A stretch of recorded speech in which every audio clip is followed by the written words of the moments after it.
पिथौरागढ़ में भारी बारिश के चलते थल मुनस्यारी मार्ग में दौलियागाड़ पुल का एक हिस्सा बह गया, जिस वजह से बुरी तरह से क्षतिग्रस्त हुआ मोटर मार्ग पुल एक तरफ झुक गया है। वहीं पुल तक पहुंचने वाली सड़क भी ध्वस्त हो गई, जिस वजह से थल मुनस्यारी सड़क में आवाजाही पूरी तरह से बंद हो गई है। स्थानीय लोग जान हथेली में रखकर पुल से आवाजाही करने को मजबूर हैं। लोगों ने प्रशासन से वैकल्पिक व्यवस्था की मांग की है। डीडीहाट के विधायक और पूर्व कैबिनेट मंत्री विष्णु सिंह चुफाल ने राजकीय उच्चतर माध्यमिक विद्यालय घसाड़ के 1 करोड़ 18 लाख की लागत से बने नवनिर्मित हाईस्कूल भवन का लोकार्पण किया। इस दौरान चुफाल ने विद्यालय की समस्याओं पर शीघ्र कार्रवाई करने का भरोसा दिया। वहीं विधायक चुफाल ने डिगोटी, घसाड़, चोपड़ा, सिमार और मुआनी के गाँव में जाकर ग्रामीणों की समस्याओं को भी सुना। लंबे समय से घसाड़ क्षेत्र की जनता है, करीब उसमें आधे दर्जन वहाँ पर ग्राम पंचायत है, उस हाई स्कूल के अंतर्गत आती है। वहाँ के लोगों की मांग थी कि भाई जूनियर हाई स्कूल की कक्षाएं चलती थी। इस बार भवन के लिए पैसा स्वीकृत किया और भवन का भी निर्माण पूरा हुआ। आज उसका लोकार्पण हुआ। क्षेत्र की जनता बहुत खुश है। विद्यालय परिवार के जितने भी लोग हैं, अभिभावक लोग, सब खुश है उस विद्यालय का। तो सूर्य मेरा अभिभावकों से भी, क्षेत्र की जनता से ये था कि भाई छात्र संख्या बढ़ाइए और परीक्षा फल भी अच्छा लाइए, जिससे हम भविष्य में इसका उच्चीकरण कर सकते हैं, इंटर कॉलेज को बना सकते हैं। ये मैंने उस क्षेत्र की जनता को आश्वासन दिया। बागेश्वर के जिलाधिकारी विनीत कुमार की पहल पर शहर के तहसील मार्ग की दीवार पर वॉल पेंटिंग के द्वारा पिंडारी ग्लेशियर, नगर का नक्शा, विभिन्न ग्लेशियरों, प्रसिद्ध धार्मिक स्थलों की दूरी और संस्कृति का चित्रांकन किया गया है, जिसका लोकार्पण सांसद अजय टमटा, जिला पंचायत अध्यक्ष, विधायक कपकोट और जिलाधिकारी विनीत कुमार के द्वारा संयुक्त रूप से किया गया। जिला स्तरीय विकास प्राधिकरण के माध्यम से कुमाऊनी संस्कृति को बढ़ावा देने और पर्यटन की अपार संभावनाओं को विकसित करने के उद्देश्य से ये पहल की गई। पूरे बागेश्वर के इतिहास को, बागेश्वर की विशेष चीज़ें जो बागेश्वर के अंदर विराजमान है और जिला विकास प्राधिकरण के माध्यम से ये म्यूरल्स का आज उद्घाटन हुआ है या विमोचन हुआ है। ये अपने आप में दर्शाता है कि हमारे बागेश्वर जनपद के अंदर कितनी सारी चीज़ें हैं और जिसके लिए बागेश्वर की विशेष पहचान है। इतने सारे, जहाँ बागनाथ जी का टेम्पल है, बैजनाथ जी का टेम्पल के साथ साथ हमारे शिखर बनार और साथ में हमारे सरयू गंगा का उद्गम स्थान के साथ साथ हमारे ग्लेशियर्स हैं, पिंडारी है, कफनी ग्लेशियर्स है, साथ ही साथ सुंदर डूंगा जैसे स्थान भी हैं। तो उनको म्यूरल्स के माध्यम से लोगों तक एक मैसेज देना, बागेश्वर की सीमा कितनी डिस्टेंस है, ये पर्यटन की दृष्टि से और ख़ास तौर पर हमारे जो लोकल लोग हैं इन म्यूरल्स को देख करके अपने ज़िले की एक उनको अपने आप में खुशी हो कि मेरे वहाँ कफनी ग्लेशियर है, मेरे वहाँ पिंडारी ग्लेशियर है, मेरे वहाँ भगवान बैजनाथ का, बागेश्वर का बागनाथ जी का टेम्पल है और इतने सुंदर स्थान है। ये सबकी परिभाषा को म्यूरल्स के माध्यम से जिला विकास प्राधिकरण ने आज इनका विमोचन करा है। ये अपने आप में बड़ा सौभाग्य है। मैं उनको बहुत बहुत शुभकामनाएं देता हूँ बागेश्वर की अपनी पहचान को आगे लाने के लिए। लगातार बढ़ती महंगाई को लेकर पूर्व मुख्यमंत्री हरीश रावत ने सरकार को घेरा है। उनका कहना है कि बीजेपी शासनकाल में गैस का सिलेंडर 1050 रुपए के पार पहुंच गया। ऐसे में यदि कांग्रेस के प्रदेश अध्यक्ष उनको कहेंगे तो वो भी सर के ऊपर गैस सिलेंडर रखकर कहीं भी चलने को तैयार हैं। देखिए, ये पीर पर्वत सी हो गई है। जिस तरीके से सिलेंडर के दाम निरंतर बढ़ते जा रहे हैं, ये यदि संघर्ष नहीं छेड़ा गया तो ये दाम 1400 से ऊपर ले जाने की तैयारी है भारत सरकार की। तो इसलिए हम विपक्ष के तौर पर जो है हमारा कर्तव्य है कि हम प्रखर तरीके से इसका विरोध करें। कांग्रेस ने एक कार्यक्रम दिया है, जिला कांग्रेस कमेटी आज विरोध कर रही है, फिर ब्लॉक कांग्रेस कमेटीज करेंगी। जब देहरादून में अध्यक्ष तय करेंगे और मुझे ज्ञात होगा मैं यहाँ रहूँगा तो मैं सर पर सिलेंडर रख करके जो है मैं विरोध को जरूर ध्वनि। हल्द्वानी में कांग्रेस ने महंगाई के खिलाफ प्रदर्शन करते हुए केंद्र सरकार का पुतला दहन किया। इस दौरान कांग्रेस विधायक सुमित हृदयेश भी मौजूद रहे। सुमित हृदयेश ने सरकार पर निशाना साधते हुए कहा कि पिछले 2 सालों में गैस के दाम आसमान पहुंच गए हैं। रोजमर्रा की चीजें आम लोगों की जिंदगी से दूर होती जा रही हैं। जो आवश्यक वस्तुएं उसके दाम में लगातार चोट ये भारतीय जनता पार्टी, केंद्र की सरकार और राज्य की सरकार लगातार चोट कर रही है। और पिछले महीने की अगर आप बात करें, अखबार में खबर आई 1 करोड़ से ऊपर ज़्यादा इस देश में लोगों ने अपना व्यवसाय खोया, रोज़गार खोया। उसके बावजूद आप गैस के दाम बढ़ा रहे हो, आप आटे पे GST लगा रहे हो, आवश्यक वस्तुओं के दाम निरंतर बढ़ाने की एक साजिश इस देश में आम जनता की जेबों में सीधे सीधे घात करने की जो साजिश ये भारतीय जनता पार्टी की सरकार करी, इसके विरुद्ध कांग्रेस लगातार इस मुद्दे को बढ़ा रही है। कैबिनेट मंत्री रेखा आर्य ने नई टिहरी के विकास भवन सभागार में आयोजित एक कार्यक्रम में 9 लाभार्थियों को उज्ज्वला गैस कनेक्शन और 25 लाभार्थियों को राशन कार्ड वितरित किए। मंत्री ने सभी लाभार्थियों को शुभकामनाएं देते हुए कहा कि पूरे प्रदेश में लगभग 24 लाख राशन कार्ड धारक हैं, जिनमें से लगभग 12 लाख को डिजिटल कर लिया गया है और बाकी को भी जल्द ही डिजिटल किया जाएगा। इसके लिए 31 जुलाई 2022 तक का लक्ष्य रखा गया है। जो जितने भी राशन कार्ड है वो अब डिजिटल हों, वो स्मार्ट कार्ड में परिवर्तित हों, वो पीवीसी कार्ड के रूप में परिवर्तित हों। उसी दिशा में हम लोगों ने लगातार हम लोग काम कर रहे हैं। लगभग पूरे प्रदेश भर में 24 लाख राशन कार्ड हैं और 24 लाख राशन कार्डों में हम अब तक में 12.5 लाख राशन कार्डों को हम पीवीसी में कन्वर्ट कर चुके हैं अथवा स्मार्ट कार्ड में कन्वर्ट कर चुके हैं। शेष राशन कार्ड भी 31 जुलाई तक पूर्ण करने का हम लोगों ने लक्ष्य रखा है। इसके लिए विभाग के अधिकारी लगातार काम कर रहे हैं। मैं समझती हूँ कि हमें सफलता जल्दी ही मिलेगी।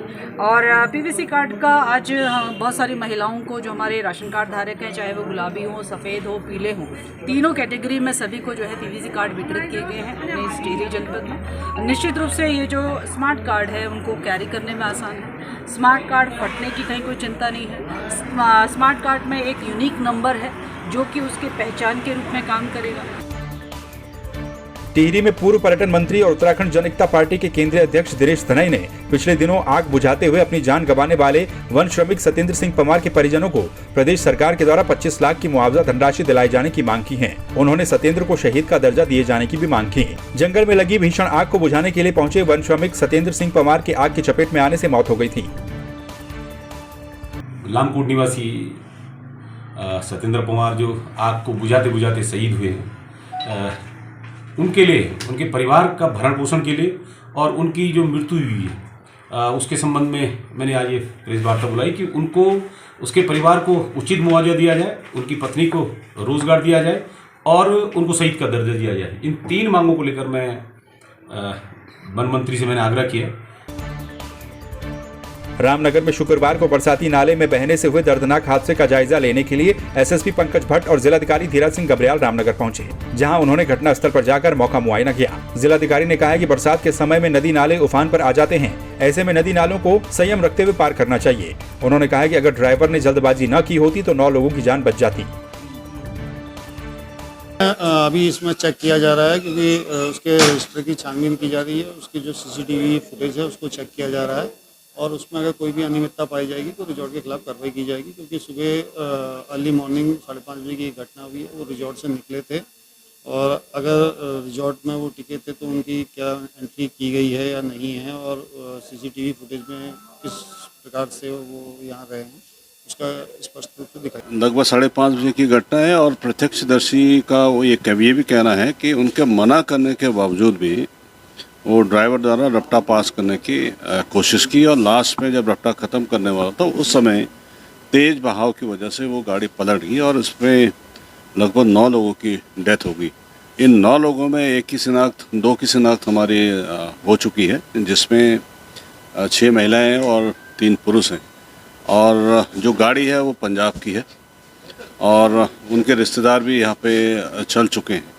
और जहाँ तक ये दुर्घटनाओं के संबंध में कहना है कि ऐसे समय में खासकर ड्राइवर्स को, इवन चूँकि पहाड़ी क्षेत्रों में हमारे ड्राइवर्स को ट्रैवल करना है, खासकर रामनगर से लेकर अल्मोड़ा जाना हो या पौड़ी जाना हो और रामनगर और पौड़ी के बीच में या फिर आपके अल्मोड़ा के बीच में काफ़ी रफ्ते आते हैं।